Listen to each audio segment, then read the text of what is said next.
अब गाड़ी पूरी एक्वायर की है मैंने कौन सा सीट्स अलहदा ली है या इंजन अलहदा लिया है।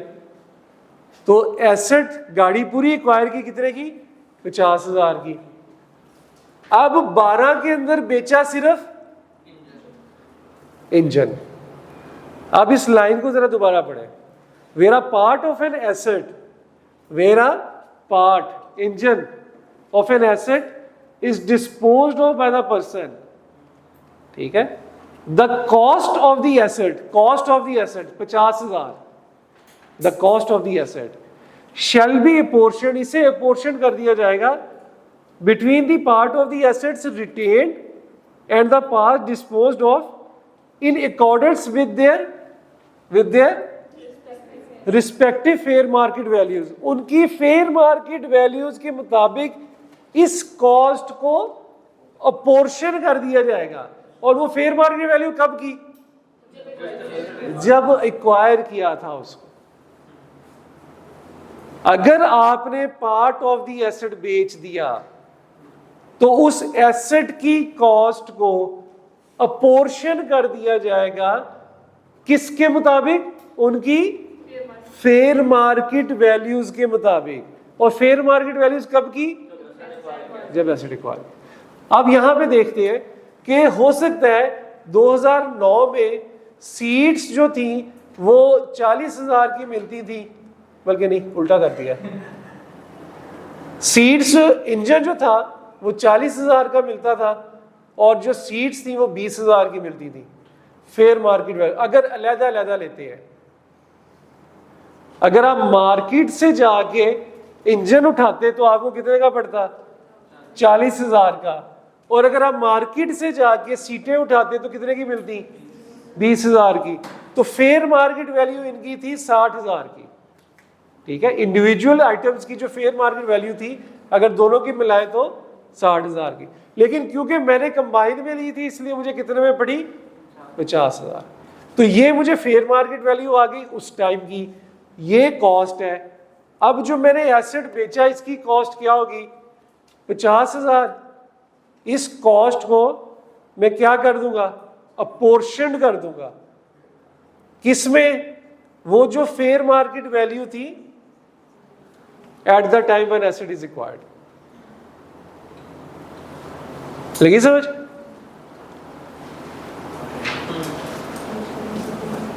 ये मेरा इंजन की कॉस्ट निकलेगी और ये मेरी सीट्स की कॉस्ट।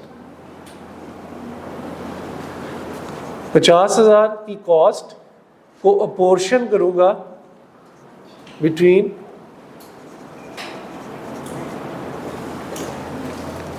इसको मैं रिपीट करता हूं एक दफा दोबारा अगर गौर से सुने।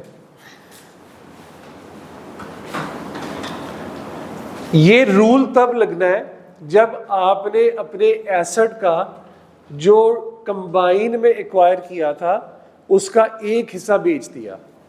ये रूल कब लगना है, जब आपका एसेट था, पूरी गाड़ी थी, उसका एक हिस्सा आपने बेच दिया, तब ये रूल लगेगा।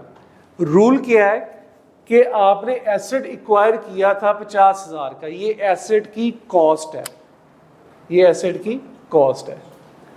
2009 में आपने एसेट एक्वायर किया 50,000 का, 2012 में इस एसेट का एक हिस्सा आपने बेच दिया, इस एसेट का एक हिस्सा बेच दिया।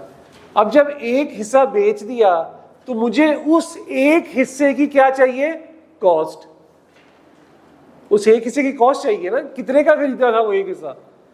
तो उस एक हिस्से की कॉस्ट निकालने के लिए उसने हमें ये फॉर्मूला दिया है कि आपने जब एसेट खरीदा था उसकी कॉस्ट को अपोर्शन कर दो उस टाइम की फेयर मार्केट वैल्यू की बेस में। जब आपने एसेट खरीदा था उनकी कॉस्ट को अपोर्शन कर दो उस टाइम की फेयर मार्केट वैल्यू की बेस में। तो सिंपल हमने पहले देखा कि 2009 में उसकी फेयर मार्केट वैल्यू क्या थी, तो उसने बताया कि जी इंजन की फेयर मार्केट वैल्यू 40,000 थी, सीट्स की फेयर मार्केट वैल्यू 20,000 थी, तो टोटल फेयर मार्केट वैल्यू 60,000 थी। तो मैंने इंजन की कॉस्ट निकालने के लिए 50,000 को तकसीम किया 60,000 पे और मल्टीप्लाई कर दिया 40,000 से। किसी को नहीं समझ लगी तो पूछ लें।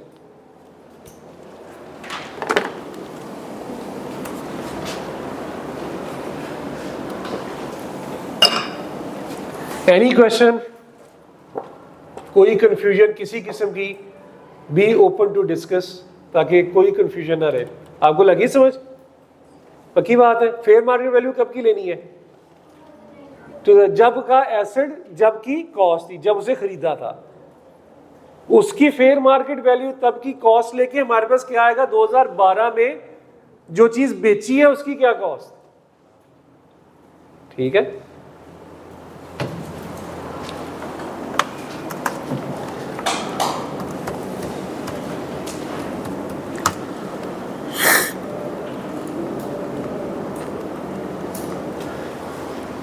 इसको अगर थोड़ा सा अगर हम मजीद उस पर लेके जाए कि मिसाल के तौर पे इसने 2012 में जो इसको बेचा वो 60,000 का बेचा, ठीक है, मैं कहता हूँ जी इसने 2012 में इसे 60,000 का बेच दिया, तो हमारा फॉर्मूला क्या होता है? Consideration received less tax return down value, ऐसे ही लेंगे ना। तो 2012 में मैं अज्यूम करता हूं उसने इंजन को 60,000 का बेच दिया, तो कंसिडरेशन रिसीव्ड क्या आएगी?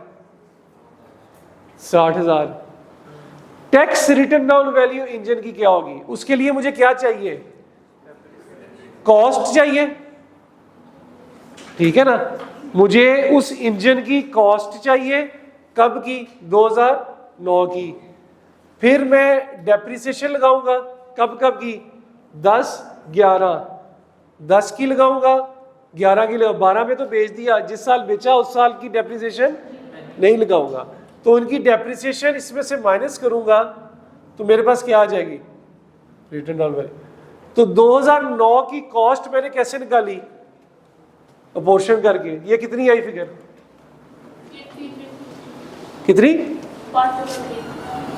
1 2 3 4 5 33,333। ये मेरी यहां कॉस्ट आ गई। डेप्रिसिएशन मेरी मशीनरी के ऊपर क्या लगती है? क्या रेट है? क्या रेट है? 15% है।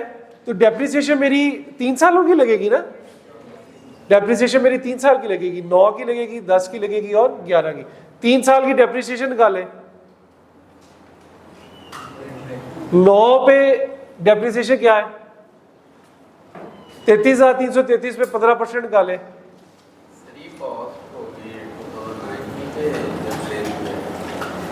उसी कॉस्ट को तो निकालना है ना मैंने, कि 50,000 उस टाइम की कॉस्ट क्या थी फिर इसकी, उस एक पोर्शन। 2009 की डेप्रिसिएशन क्या है? 5,000। इसका 15% 5,000 बनता। ठीक है, अब 2010 की निकालें। 33,333 में से 5,000 लेस करके उसकी रिटर्न डाउन वैल्यू पे 15% निकालें।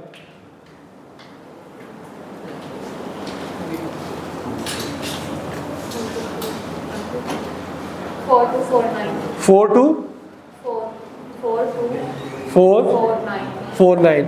अब 33,333 में ये दोनों लेस कर दें और फिर 15% निकालें।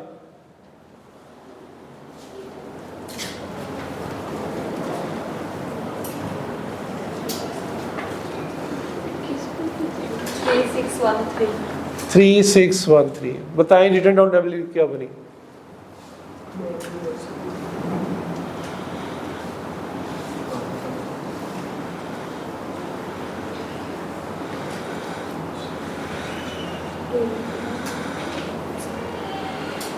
तीनों लेस कर रहे हैं। 5, 9, 12, 12,200, 12,800। हाँ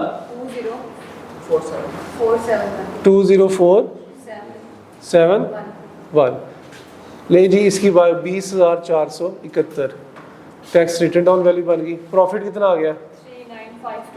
39529 ये ले। ऐसे इसका यूज होगा, क्योंकि हमने जब उसे 2012 में बेचा है तो हमें ये पता होना चाहिए ना कि उसकी कॉस्ट क्या है। कॉस्ट चाहिए डेप्रिसिएशन निकालने के लिए, तो 2009 की फिर उसकी कॉस्ट निकली, उस कॉस्ट के ऊपर 3 साल की डेप्रिसिएशन लगाई, रिटर्न डाउन वैल्यू, तो फिर ये उसका आंसर आया। लगी समझ? आप तीनों को लगी समझ? कॉस्ट जो निकली है 9 की निकली है, ठीक है, क्योंकि फेयर मार्केट वैल्यू भी तब की ली ना, तो उसमें पोर्शन किया।